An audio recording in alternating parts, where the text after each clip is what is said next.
Pat Allen, who lived through the Second World War, is going to tell us a bit about it. When were you born? I was born in December 1935. How old were you when World War II started? Nearly 4.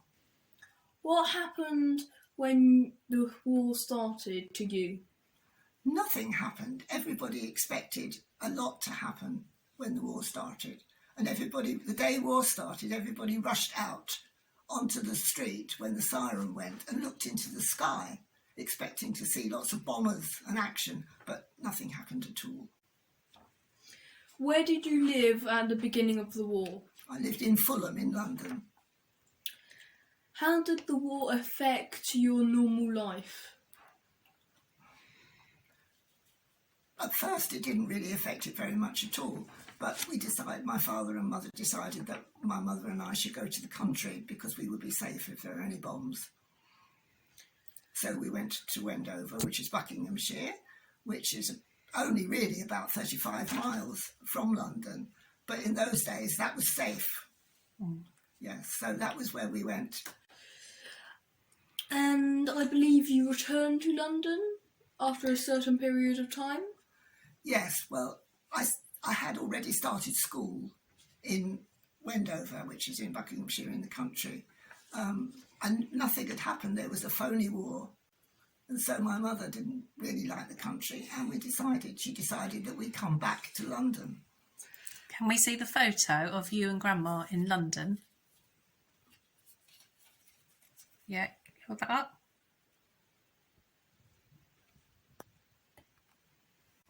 And how old were you in that photo?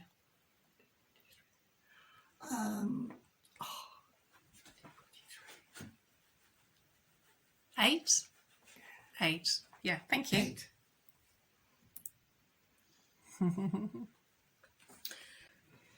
And when you returned, did you or did you not return during the Blitz? No, not during the Blitz as such. There was no Blitz when we returned.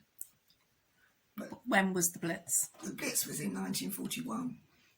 Did it happen to you while you were in London? Yes. Oh, yes. We had to go down the shelters, either underground or sometimes down into the underground stations where people used to take all their sleeping stuff and lay down and sleep. But we had shelters at the end of the road which were dug underground, and we usually went there. Or our coal cellar was reinforced with hard metal, and we slept in the coal cellar. The coal was pushed up one end, and we slept up the other end. What was your family doing? What job did they do and such? Well, my mother didn't have a job, but my father had what was called a reserve job, which was a very important job. And he was the manager of a depot on the Thames, and he checking in all the boats bringing oil up the Thames, which is very vital in the war. So he didn't go in the army. Did anyone from your family fight in the war? Yes, my 2 uncles fought in the war, my mother's brothers, and they fought in Africa, North Africa, and Italy in the war, both of them, yeah. Do you have a photo of one of the uncles? Yes, I do. I have a photo of the younger one. Yeah, hold it up. And who's this? This is my youngest uncle, my Uncle Arthur, who was born in 1926, so he had to go in as a soldier and be enlisted in the war. And did he come home afterwards? Yes. Okay. Once the war had ended, what was the aftermath? The aftermath of the war?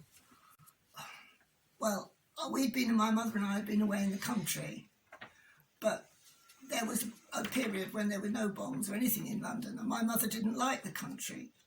She was a town person, so we had come back to London quite early on, before the war had ended. And in fact, we were in London when the bombers came over. Not the bombers, they weren't bombers, they were bombs, aeroplanes, which were bombs, and they stopped. And when they stopped, it didn't matter if you ran because they just stopped and fell, and they were bombs. They were V1s. I think they were called the V1s. And the V2s were, they were rockets. They were more like rockets, and they came over and fell wherever they fell. It was like having a bomb on it. Was that frightening? Yes, it was frightening because you didn't know what was going to happen. And before they actually fell, the engine stopped. So you heard them coming over, and then the engine stopped, and you knew they were going to come down. Yes, it was quite frightening. Did any of your friends get destroyed, bombed, or anyone you know? No, I didn't know anybody who got killed. And in fact, I don't think I was a very nice child because I was a bit annoyed about that because I didn't know anybody who'd been bombed. That is the truth. Okay. Not everyone has don't know if you want to say past. that. Okay, it's okay. What happened at the end of the war? Yeah, well, I mean, we had a lovely street party at the end of the war. And my street was only one-sided because there was a green on the other side. And we all sat on the green on the table, his picture. And we all sat on this table and we had a lovely tea. But there was still quite a lot of rationing at the end of the war. So it was quite hard to get stuff for a party. What's rationing? So, What is rationing? well, bread was still rationed for a long time after the war.